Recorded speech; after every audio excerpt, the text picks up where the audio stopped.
Hey everybody! Welcome back to Northernlion Plays a Blinding While Enter Applause. We just unlocked Blue Baby. Yet, Blue Baby is further along than Isaac or Judas. Riddle me this, scientists. How do you explain it?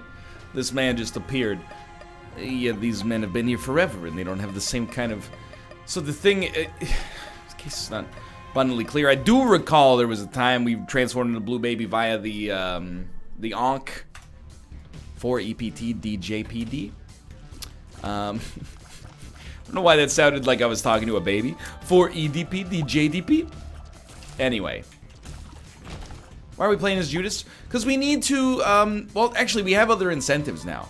We can get a lot of Postit Note stuff done and have a fun time doing it, if I do say so myself. All we have to do is beat Mom's heart, I should say, in under 30 Earth minutes, in which case we'll have the chance to fight the Hush. And we actually have an incentive to fight the Hush for the first time in a long time. You know, we fight the Hush, we have a reason to do so. And the reason is you, as long as you are the Postit Note. What's your favorite household, like, not really household, but like stationary or kind of like office supply to use? Come on, everybody has one. Some people love using whiteout. Some people love using a stapler, or even, dare I say, a staple remover. We're gonna learn what all these pills do. I'm trying to think. Did you guys have the same thing in school that I had when I was growing up? And I find it very arbitrary. Even to this day, I do not understand it very much. You can't use... We were not able, I should say, to use pens until we were in 5th grade. From kindergarten to 4th grade, we were only allowed to use pencils. Now, I don't want to necessarily ruffle any feathers. I think that pens are just a strictly better version of pencils. I understand if you're doing mathematics, the pencil is your tool of choice.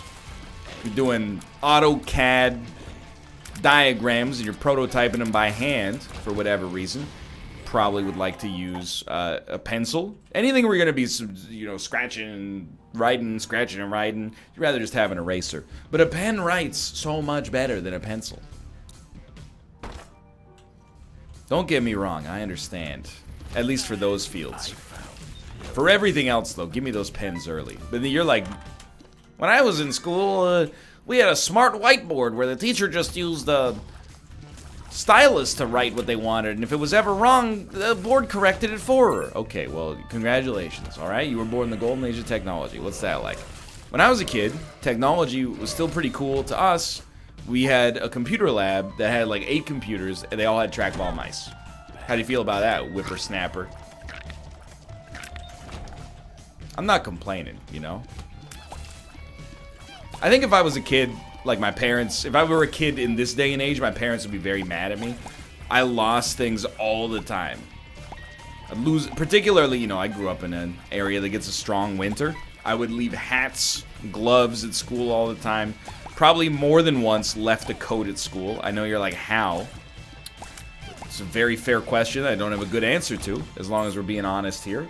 But it happened all the time. I definitely 100% would have left my iPad at school, or alternatively just left it outside at recess or something like that. It would be that's an expensive loss, is all I'll say about that, you know. But at the same time, maybe it would have helped me be more organized, because I had you know, you guys have those desks that had the holes in them where you shoved pieces of paper and notebooks, etc., etc. Yeah, mine was always just a friggin' pigsty. I'm way more organized as an adult than I ever was as a child, no questions asked, but organizing digitally is just so much easier. Because, you know, it's like just searching is 10 times easier. If you want to find something in your desk, you got to reach in. Oh, that doesn't feel like it. That feels like my geography book. Oh, check the filing cabinet, blah, blah, blah. Real life, Control F, bills. There you go. There's your bills folder with all your bills in it. Now go pay him. Yes? Yes? I don't mind losing these lives. I don't really want to spend to get black powder. I just don't think it's that useful. I got a game plan here, though. Everything's going just fine. School rules are always weird to me. No chewing gum, understood. I don't want to say that it's a distraction, because that maybe lends a little bit too much weight to the chewing gum itself. But I guess I could see how it would be a distraction. I could also see how it would leave gum everywhere. And I can also see how when you're talking, if you went yum yum yum yum, you'd be like, I don't understand what you're saying. So I know there's a tinted rock over here, but I think I'm gonna... Well, we'll see. We could have done this better, but I'm willing to give it a shot. What do you got for me? Are you a wizard?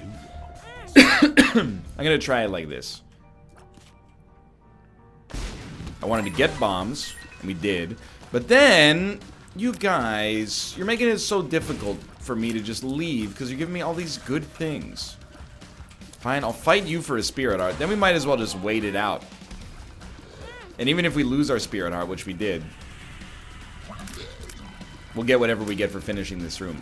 The one rule I never understood was no hats. Our school had a no hat rule, and I never really thought about what it could possibly mean. You know, why is there a no hat rule? I'm going to give you a couple of potential options as I see them. One is you could keep things under your hat, in which case, you know, the school administration wouldn't see, like maybe you got some narcotics under there. But the devil's advocate for that is very, very simple. You let people wear pockets, pants with pockets, shirts with pockets. It's the same thing. It's an obscured area where they can carry things. So I don't understand why a hat would be bad. I mean, beyond that, you could also put good stuff in your hat. Your teacher could be like, where's your math homework? Take off your hat, there's your math homework. Teach. Any other questions? No, you can have access to what's in my pockets. First off, that's a very inappropriate question. Secondly, that's where I keep my narcotics. Anyway, here's another one for you. The shadow on the brim of a baseball hat could hide your eyes, and maybe you would be asleep. I don't have, to be honest with you, a great counter argument for that, except that, you know, the lighting situation, I guess you'd have to vet it to make sure that that actually applied at all. Because it does seem a little ridiculous. I was just thought, you know, no hats is kind of like one of those Mr. Burns style rules from that episode, Homer at the Bat. Where he's like, yo, Mattingly, trim those sideburns. And you're like, why does it matter? Then again, Lou Lamoriello exists, and he doesn't allow his players to grow beards. I am an idiot. People are always like, you know, Lou is he's a world-class general manager, and you're like, yeah, he's right, or you're right, I should say, but you're also kind of like wrong. I don't know. It's just old school. It's an NHL general manager. He's no longer with the Toronto Maple Leafs, but he was. He's had a lot of success being the general manager of the New Jersey Devils, and you know, I've never taken it away from them, except for the fact that, you know, they all happened in the pre-salary cap era, where there was no league parity. It doesn't take them away. I'm just saying. If you're using that as your barometer for who's a good general manager, it just seems like it's from a different era. But what's the idea? Okay, everybody has to have no facial hair. Why? Oh, because it means we're more team players. What are you talking about? Just put the puck in the net. Why are you being weird about it? Oh, you can't wear white socks on game day. It's like being part of the military. Like, they're just getting you to buy in. Yeah, but when you're in a foxhole and you see Dustin Byfuglien coming at you, you want to know that you got a beardless teammate on your right, willing to sucker punch him and get an 8-game suspension after he legally but questionably bodies you into the glass. Anyway, what am I talking about? I don't really know or understand. I am feeling the heat. Not like outside, I have an air conditioner. But more so like, you know, the run so far, we're 3 floors down. It's going totally okay. We do have bad damage for where we are in the game, in my personal opinion. There's plenty of time to get that sorted. That doesn't really help. But our HP situation... Oh, I thought Dead Tooth gave you HP. Apparently I'm highly incorrect. Now I'm going to put a rush in to some extent. Do we know what this is? Yeah. I'm going to put a rush in on this run to some extent. I would very much like to actually make Hush happen for many reasons, and only one of them is that if we do it, we'll never have to do it again. We might choose to, but we never have to. Alright, get me out of here. We don't really want to go to the shop under these circumstances. We'll stay ahead of the curve. We will blow this up. Tinted rock into small rock would have been ideal, but that was not the situation. So be it. So be it. Have we actually lost? We have lost a run on the new save file. It was one where we went down to the devil, where we otherwise wouldn't have if we were trying to preserve a streak. And we also quit a run and then like restarted the video once.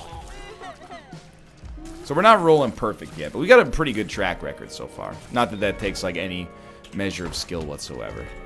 Especially after having played the game for, oh, I don't know, about 40,000 hours. Not actually at 40,000 hours, in case that's not abundantly clear, but we're not necessarily too far off. I'm going with petrified poop. Mostly because I barely remember what Mom's Locket even does. I think it gives you red hearts when you open chests. Cool in concept. Maybe situationally you're like, ah, there's a time and a place for it, but vast majority of the time it shows up, it's gonna do literally nothing. Mom's Poop at least is giving us money. Whoa, black bean. Blam, blam. Whoa, black bean. Blam, blam. It's an uninspired item. Blam, blam. Not the kind you like. Blam, blam. Sorry, I just... You know, when you blam, you blam. You know what I mean? Now... He's too fast. Back out, get your own sandwich, etc., etc. I don't know, man. We got a 73.75% chance of a deal with the devil here. I only find myself reasonably confident of deals with the devil when I get into the 73.76% range. It's just like a little superstition I have. I feel a lot better. We get into a number like that. It's just slightly more confidence-inducing. Yo. We should start using pills more what's the word I'm looking for here? Consciously is sort of the word I'm looking at. More deliberately is a much better word to use to describe it. Because I'm just using them willy-nilly most of the time. But if I know they're semi-useless or semi-useful, then I pop them on a room so we get the poison. But if I don't know what they do, my brain is like, wow, just toss them. Toss them out into the ether. There's one defense of that behavior, and that's that paralysis exists and is only really dangerous if you don't know what the pill is, but we don't have it, so. Now, IV bag, very interesting sort of situation here. Not nearly as good as Book of Belial when we need the damage, but it would allow us to get into the boss trap room, but simultaneously we're also like a little bit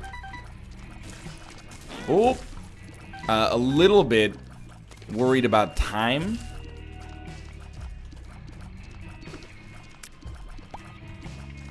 I don't know.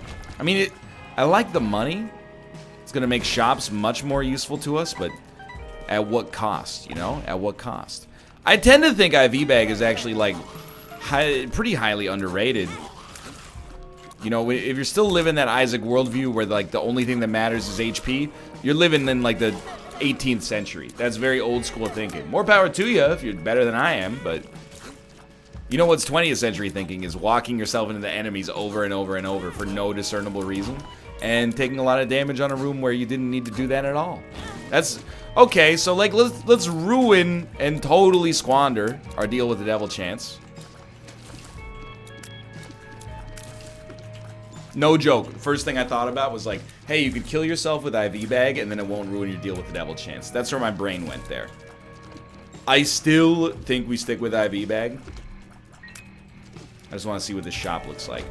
The amount of purchasing power you get from IV bag is the real draw. Hey, this is not nice. Really, you already know this, but the reason I'm taking so much damage is because A, I'm an idiot, and B, our existing damage hasn't gotten high enough to really turn me off from the idea of using orbitals. As a result, my lizard brain is like, oh, the enemies will die faster if we kill them with an orbital. It's a very dumb plan. That being said, it has almost worked.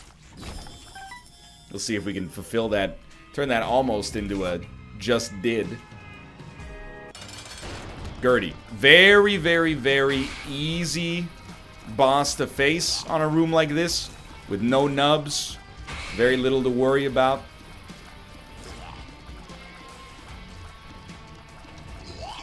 That almost sucked really, really badly. We're set. Ooh. Never say you're set. That's where things are gonna get nasty. Please give me this deal with the devil that we're actually at 67%? Because we dropped the Book of Belial, I presume. Okay, well, one of these days, we're gonna get to where we want to go and we'll walk in the sun. But till then, tramps like us, baby, we were born to run. We've actually lost speed. Like, pace, I guess I should say.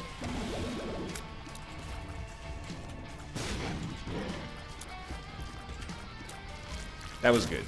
Absolutely. Dude, I don't know. I think we might be a little bit screwed on this one. I don't know if we're going to have a good chance to make the Hush fight. Now, mind you, we don't need to make boss rush. I mean, at some point we would probably... Oh, sorry, buddy. Accidentally elbowed my cat's paw just sitting here. He's like, with it. He's not like hurt. He's just like, what are you doing? I don't know. Ooh, that's pretty good. I'm sorry. I didn't mean to... How many pets is proportional to an elbow? I was thinking like 25. I got him for 26 just in case. Repeating, of course.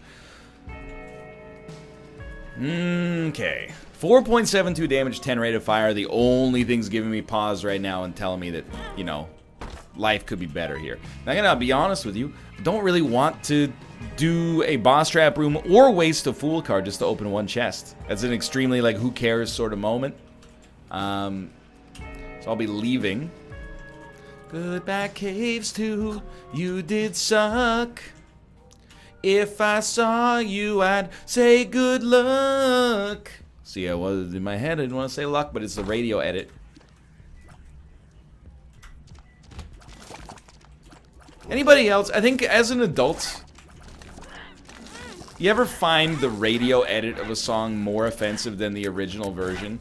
I accidentally, in 2014, I bought Big Boy's solo album, Sir Luscious Left Foot. I bought, accidentally, the radio edit. And I started listening to it. And it's like, it just is upsetting to me that, and I'm not one of those guys necessarily who's like, it's just a word. I mean, people get offended by all sorts of stuff. You know, I get offended by the fact that I can't turn on the television without seeing 100 episodes of syndicated The King of Queens, okay? So I choose, like, as an adult, if I become a parent, I'm not going to let my children watch The King of Queens until they're in their 50s. Because I think if you expose them to trash like that, you know, too early in their lives, soon they'll be watching The Big Bang Theory, and then they're like, oh, Two Broke Girls is on, and ugh, can't deal with it, right? So, like, everybody chooses. Maybe words offend you, maybe pictures offend you, maybe jokes offend you about whatever. I understand. You know, again, you got to pick your battles to some extent. What did I buy? Bad trip. What is happening here? But if the message in the song warranted the use of the F word, maybe your child should not listen to it, even if we change the F word to be something that sounds almost exactly the same, but is slightly different. Just my 2 cents. You know what? I'm out of here. Maybe we will be able to make boss rush. We have a 0% chance of a deal with the devil. Oh, because of the boss room layout? It's all a spectacle to you. This is my life. I need some of these items, dude. I appreciate the rate of fire increase. Okay, actually, we're kind of like a little more golden now than we used to be. Like, here's a line from Big Boy's solo album that doesn't need to be censored, but is more offensive than saying the F word, okay? Is it? I was young. Wait, no. Okay, immediately I'm like, this needs to be censored. Because he says he was young, full of yum, you know what I mean? Down for the skeet skeet, wasn't long. Week after week, I'd be seeing the same freak.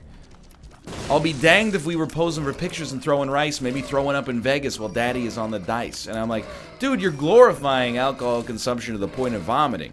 I mean, there's a subtext in a lot of songs that are like, you know, when T-Pain is like, you know, well, let me, you know, I done found me a drinking partner, you know. I think I need her to take a drink with me. I got the girl of mine. Anyway, you get the idea. You know, it's kind of a subtext in a lot of songs, but Big Boy in a song going, hey, I love my girlfriend because, you know, when she throws up, she lets me go play craps. It's a little offensive. Still love it. I mean, I bought the album. You don't have to be offended on Big Boy's behalf. In fact, I bought the album twice. Once for the radio edit, once for the non-radio edit. But I guess, like, being a parent's probably hard, right? Maybe that's why when you get older, you start to be a little bit more anal about stuff like that. Because you're like, man, I can't keep my eye on, like, all of the things that could possibly lead to a corruption of my, you know, pride and joy. What I can do is wait to hear the F word and be like, yo, I'm gonna write a letter to the FTC. Because the bad man on TV said the F word when we were watching the sport that gives people horrible brain hemorrhages and they can't remember their kids' names. And hell, you leave football out of it. I was talking about hockey. What does that say about you, my friend?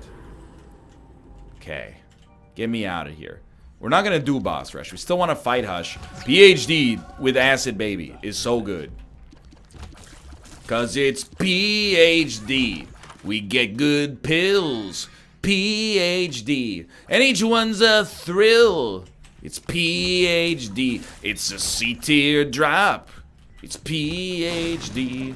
Please, egg boy, stop. Okay, you know, since you asked nicely. Why am I taking, Pretty fly. Why am I taking Crack the Sky over Guppy's Head?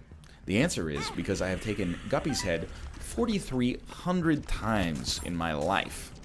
And if I take it again, my head will explode and I will die. So, no, that makes it sound like I dislike the item. I don't dislike the item, but I like Crack the Sky too. We see it less often. So there's your description.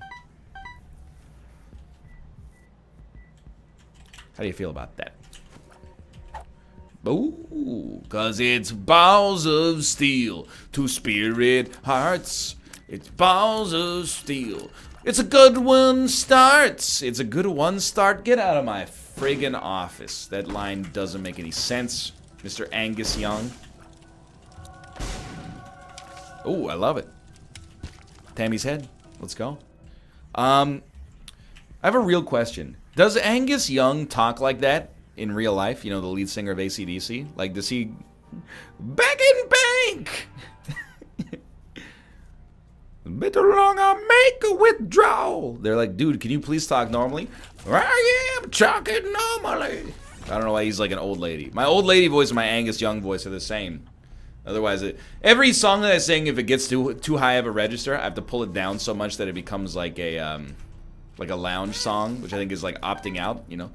Back in black, I hit the sack and it's been too long, I'm glad to be back, yeah. Like, again, you know my musical, if you watch the show, you know my musical taste to some extent. With few exceptions, I do not respect covers of songs, and I'm being serious. There are exceptions. For one, I mean, everybody who loves covers, they're always listening to Snoop Dogg's Gin and Juice as played by like a bluegrass band in Louisiana, because rap music's intimidating. Maybe that's unfair. And then I'm like, I don't really like covers that much. They're like, oh yeah?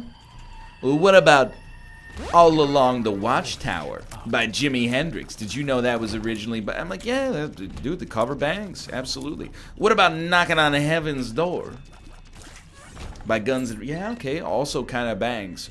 Hey, yeah. It's a little disingenuous, I guess, to the original song, but that's fine. I guess the rule is if you're covering a Bob Dylan song, it's fine. And for the most part, genre-bending covers, I find them kind of irritating. And it's your own personal judgment, you know? They don't need me, for one. It's not like I'm gatekeeping them from success. You ever hear the channel Postmodern Jukebox? Very big channel. Pianist, musician, composer by the name of Scott Bradley. Takes popular music and does it in the style of like a 1920s speakeasy. You know, it's always like a young lady or man and be like, you can stand under my umbrella. And there's like a stand-up bass in the background. You get the idea. It's cool and it's novel, but it's not my scene. And for the most part, I'm just kind of like, I don't know. Maybe it says something about me more than anybody else, but I find it a little irritating sometimes. It mostly irritates me when it's a genre-bending thing. Because it's... Well, because it actually does cut both ways. I do dislike when somebody takes like a rap song and then, well, most of the time I should say, and then they make it into like a folk cover. Ooh. And then people go, well, I never thought about it like this, and they share, forward, you get the idea. But I also hate the alternative, where people take like a pop song and then make it metal, and everybody goes, dude, I never respected Britney Spears, and then I heard the Children of Bottom version of Oops, I Did It Again, and like, now it turns out that song's pretty good. I'm like, you know what a cover is? A cover of a song is ketchup. There are times it works. You can put ketchup on French fries. No one's gonna bat an eye. That's your all along the watchtower situation. You can even put, I don't know if this is just the Canadian thing. You can put ketchup on eggs. Happens. Hot dogs, burgers, sure. But if you went out and you ordered a steak and they were like, what do you want with it? And you said ketchup, they would be like, Mr. President, please leave. And then they'd be like, we don't have ketchup. And they'd be like, okay, what about A1 Steakhouse? Or steak sauce. And then they'd be like, we don't have that either. Just eat your steak. And you'd be like, well, I'm paying for it, so I can listen to it however I'd like, NL. And I'd be like, you know what, that's a very valid point as well. I'm just giving you my perspective. You're entitled to interface with the media however you'd like to. I'm just throwing out there that, like, I don't know. Cover is like a condiment. You know, even like when a cover turns out right, I do kind of feel bad listening to it. Like, there's a country artist by the name of Sturgill Simpson. I don't know if it's Sturgill, okay? I'm not much of a fish scientist. And he's singing, he's the one who likes all our pretty songs. And I'm like, dude, this album bangs! Simultaneously, it just kind of makes me want to listen to Nirvana. We're in a tight spot here. I appreciate the Spirit Hearts. I've lost way more HP than I should have. I wanted to be clear, I'm doing this hush fight under duress. This is not a situation in which, under most circumstances, I would choose to do the hush fight, okay? And I'm gonna do the hush fight. I'm gonna try at least. Because that's, you know, it's on the list, and it adds a little fever for the flavor, a little excitement to the proceedings here. I do think this run is highly underpowered. I don't think we had much say in that. To the best of my knowledge, at least we didn't screw up anything too major. It's just kind of it's a little bit of a whack seed. That's what I was hoping for. A little deal with the devil. He's the one who rides. If you don't know Sturgill Simpson, you're gonna be like, I don't get that. Ooh, It Lives in Darkness Falls. If you do know Sturgill Simpson, you're gonna be like, that's a 5 out of 10 impression. For which I say, thank you. The basement is burning. I thought I was enjoying this game more than usual. Well, it's a real shop, which is kind of incredible. When I shop, I got to get me some Spirit Hearts. Oh, I'm not gonna have a good start against the optional boss. That's You Make My Dreams Come True by Hall & Oates. I covered it. If you said you like covers, you're a coward if you don't like that one. $1 on iTunes, available now. I don't care about Broken Stopwatch. I care about giving this thing some money so eventually we can have real shops. What do we have in here? Man, it's all like pretty not good. But maybe, yeah, okay, sure. Hermit pheromones. And you know what? Why not? Luck? I know we could poison this guy. If you think that matters on Hush, you're almost as dumb as I am. Range up. Okay, there we go. We'll give it a shot. We might as well, as much as it burns me, and it really does burn me up, Buttercup baby, just to let me down. We should not... I'm like, should I do the lithium? Wait, should not use our power pill too early. Too early because we can use it to get our HP back. I guess if we kill things after we summon Hush. This is about to be one of the most boring Hush fights ever committed to film. That's okay. It's also mildly impressive, although our HP really has been buffered a lot in a positive direction lately. So I'm very appreciative of that. I think if we stand at max range, we can maximize the amount of damage we're doing with Lump of Coal. And it might only take 30 to 40 human lifetimes on average to finish this fight. We're really, to be honest with you, pretty blessed right now because my boy doesn't move. And that's very helpful. We can just put Dry Baby in the line of fire. And for the most part, we're pretty safe. And another 7 or 8 minutes. This guy should be approaching the next phase of this fight. It's not as good of a protection here, but... See, this is the bad one. Where we're going to have to start the move to not get hit by the flies. Thank you, Dry Baby. And we'll rinse and repeat like the exact same procedure mere seconds later. Please hit Dry Baby so that my son, who is angry, may choose to destroy all the flies without me having to do anything.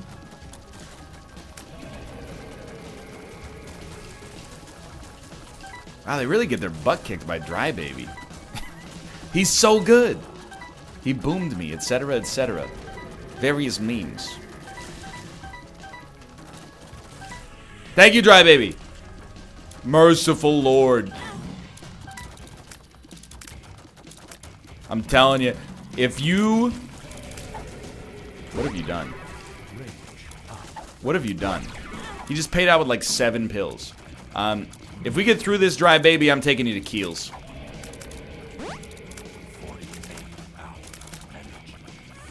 Keels, very popular, but also slightly upscale lotion store. They sell lotions and other various skincare tinctures. We're a little close, which is bad for Lump of Coal, but we're also hitting like slightly more consistently. So I think I'll take it.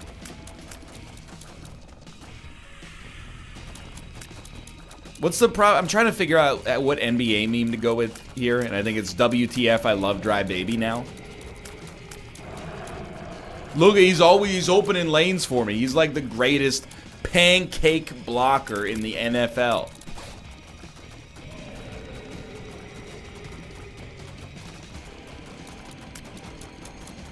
We can't be hit. It will never happen.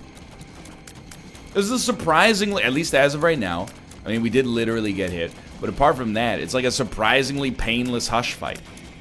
Mostly, the only pain is the fact that it's taken us 70 years to get his health bar down, but that's just what happens on this fight. Ah, that's how you... But where did that money... oh, from Head of the Keeper. I see. I see now. 2 power pills. Pretty sneaky, sis. How come your mom lets you have 2 power pills? It's because my mom is Edmund McMillan. I never thought about it really until this exact moment where I'm starved for commentary. McMillan's a pretty dope last name. It's multi-syllabic. And you know what? I love a last name that has the opportunity for a capital letter in the middle. Technically, you can do it with Laterno. I've seen it done. But, you know, it's not on my birth certificate. So, I can't... It's not the kind of thing that's just like, you know, I'm going to change that. I'd have to explain this whole story to people, and I'd just be like, yeah, I just wanted another capital letter in my last name. And then they'll be like, that's a little weird. And I'm like, yeah, I know. So am I. It'd be a whole thing. It'd be embarrassing. Instead, I'd rather just admit it to about, you know, 30,000 people. It's not like you haven't heard worse.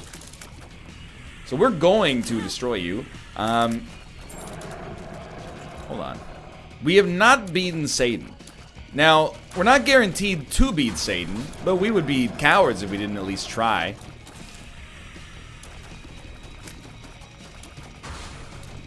We'll go ahead and do that. This could be a very productive episode from a Judas standpoint. What do we unlock? Never mind. I haven't seen this ending in forever. It's the ending they added when they made Afterbirth before Afterbirth. Plus, this used to be the canonical ending to the franchise before Five Nights.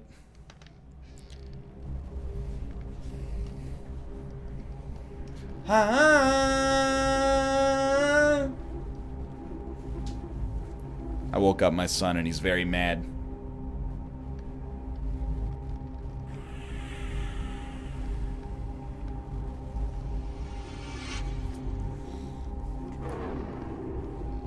Okay, anyway, thanks for watching. I hope you guys have enjoyed the episode. If you did, click the like button. It helps a great deal. Oh, good, we unlocked Betrayal and the Void.